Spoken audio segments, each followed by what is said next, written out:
안녕하세요. 성형외과 전문의 이시안입니다.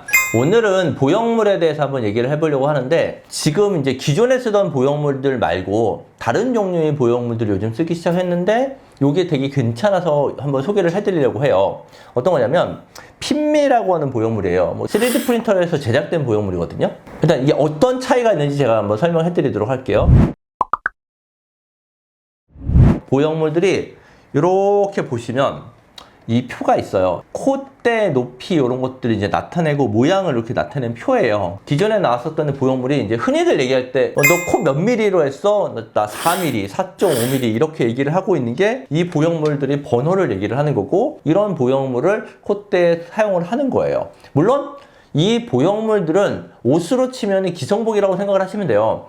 팔이 좀 길거나 다리가 좀 길거나 그러면 자르죠. 똑같아요. 보형물도 본인 포보다 조금 길면 자르기도 하고 본인 코에 좀 더 맞춰서 쓰거든요. 특이한 체형들은 옷 살 때마다 좀 고민을 하잖아요. 그런 경우는 맞춤 옷을 해서 더 편하게 하던가 하는 방법을 쓰죠. 기존 보형물 사용을 했었을 때 콧대에 있는데 이렇게 올리면 가장 큰 차이는요, 콧대에 있는데 시작 부분이 내가 살짝 떠 보여요. 기존 보형물이 어떻게 보면 한계라고 할 수 있는데, 이런 경우에 핀미코를 쓰면 되게 좋아요.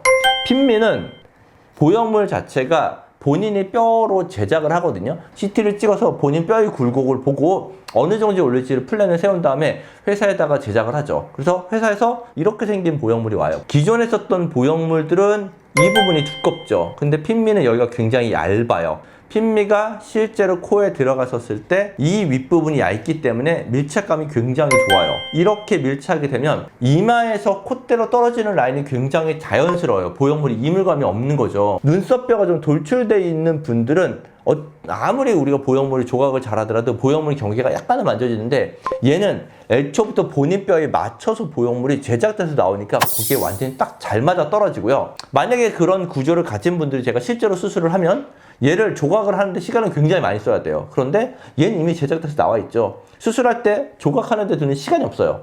그렇기 때문에 수술이 훨씬 빨리 끝나요. 핀미 보형물을 쓰기에 가장 적합한 케이스 1번, 내가 콧대가 정말 낮아요. 게다가 피부도 굉장히 얇아요.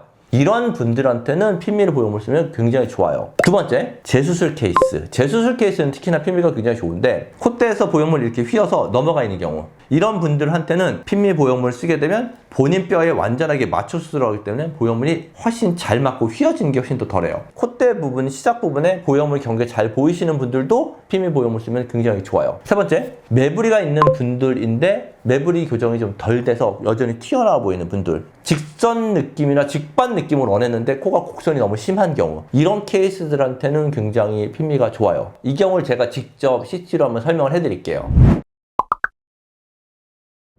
이런 코의 형태가 전형적으로 핀미코를 했었을 때 되게 좋은 형태예요. 어떤 형태냐면 눈썹뼈 이마인이 좀 튀어나와 있죠. 눈보다 콧대가 더 낮아요. 이 코를 약간만 돌려보면 이런 느낌이에요.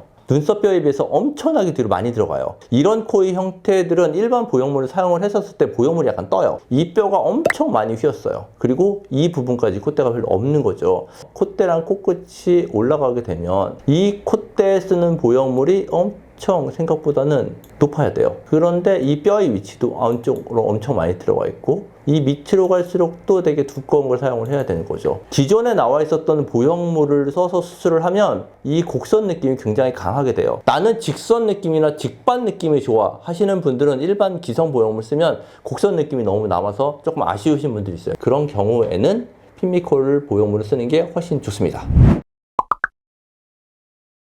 재수술 케이스는 제가 사진으로 한번 설명을 더 해드릴게요. 이 사진에서 보이는 분이 딱 전형적으로 핀미코를 쓰면 되게 좋은 케이스예요. 첫 번째, 콧대에 있는 보형물 경계 보이고요. 두 번째, 보형물이 약간 옆쪽으로 휘었어요. 그리고 콧대 부분이 여전히 약간 들어가 보이는 느낌이 있고요. 이런 분들이 핀미코를 썼을 때 굉장히 좋아요. 실제로 이분은 만졌을 때 보형물도 많이 움직였던 분이거든요. 보형물 움직이는 경우, 보형물 경계 잘 보이는 경우, 보형물 휘어 보이는 경우, 이 케이스에 다 해당되는 분이에요. 그래서 이런 경우는 핀미코를 쓰면 굉장히 좋죠. 원장님 혹시 핀미코가 안 좋은 경우도 있나요? 사실 핀미코 사용을 하게 되면 비용이 조금 더 드는 건 사실인데, 본인한테 더 잘 맞는 보형물인데 그걸 굳이 안 쓸 이유가 있나? 나는 사실은 그냥 본인이 쓰기만 하면 훨씬 더 일반 보형물보다 훨씬 더 낫다고 생각합니다. 핀미코 하지 마세요 이런 경우는 없겠죠? 아니, 하세요. 하세요. 하세요? 하지 마세요. 있어. 더 좋은데.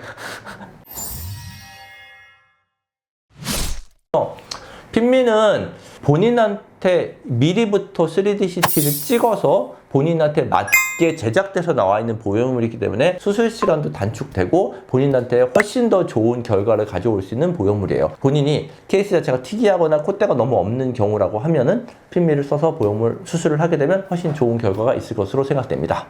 감사합니다.